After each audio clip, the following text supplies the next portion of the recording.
First up right now, we start with the very latest on two deadly mass shootings here in our country.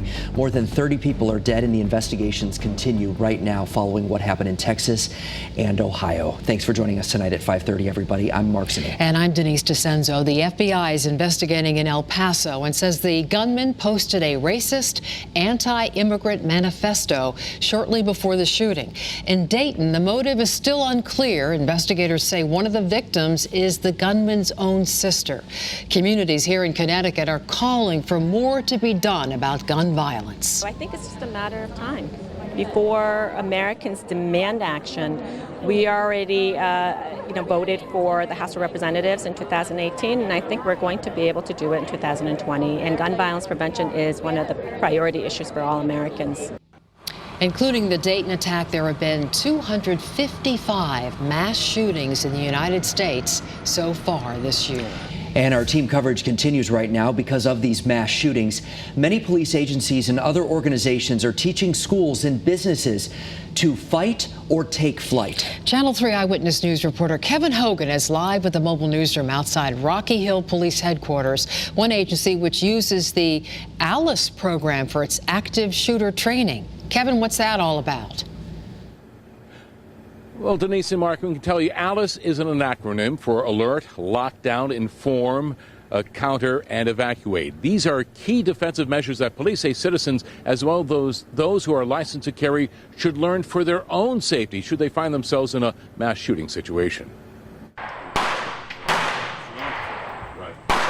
Connecticut has one of the toughest gun laws in the nation. First, you have to be a legal resident and then take a certified training course like those offered here at Blue Trail Range in Wallingford. It's been around since 1945. There has been an uptick from people both taking pistol permit classes and applying for their Connecticut pistol permits. Kyle Overturf is not only the general manager of Blue Trail, but an NRA pistol instructor and on the Connecticut Board of Firearms Permit Examiners.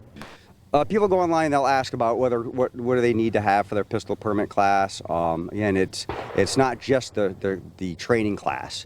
After that step, you have to apply to your local police department for a permit. They'll do an initial criminal background check.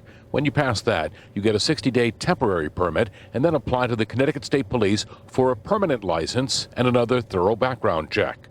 Following the recent mass shootings this weekend in Ohio and Texas, many gun owners are asking training facilities about classes that focus on fight or flight scenarios. Rocky Hill Police educate and train businesses and other organizations the ALICE training program: Alert, Lockdown, Inform, Counter, Evacuate. And what the ALICE program teaches is, number one, if you can get out of the violent critical incident, get out. Sergeant Morgan tells me gone are the days where you lock the door and huddle until help arrives. Now they teach to be proactive.